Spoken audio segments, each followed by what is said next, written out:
السلام عليكم ورحمة الله وبركاته.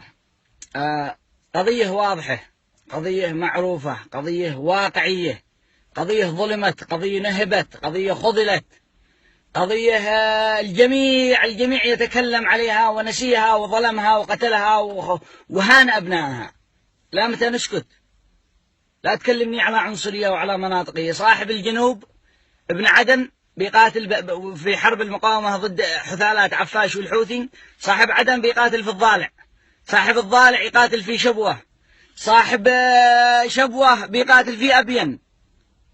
أنا بس أشتي واحد من صنعاء، من صعدة، من ذمار، من عمران قاتل في تعز ووقف مع ابناء المناطق الوسطى. قضية واضحة وضوح الشمس. أي واحد لا يعرف إيش حاصل في تعز وإيش حاصل في دمت وإيش حاصل في المناطق الوسطى فلا يلومني ولا يلوم أي شخص أظهر هذه القضية. يكفي كفاية. لا تعز الآن إلى الآن لا أحد يتكلم معها أو أحد يوقف معها. يكفي.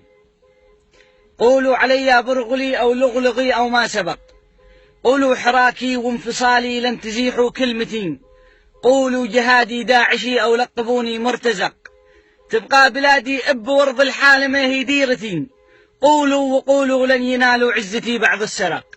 يكفي كفاية لا ولن يحكم بلادي مقوتي، في الحر لا صمم ونال العز حلق وانطلق، والتضحية من عهد سابق توجت في سيرتي، أبي تعزي سجلوها في سجلات الورق، واليوم يشهد قبل باكر قوم تعرف حضرتي، شدوا رحال التضحية قد قبلنا قاوم بحق، فرض الكرامة صاح واعلن حر ولا موتتي، حلف العصابة والجرايم قد تطاير واحترق، يا تسوية تحرير كامل أو بداية دولتي. سلامتكم. ويزعل من زعل، يزعل من زعل ويتهمني بعنصرية من ما اتهم. تحياتي.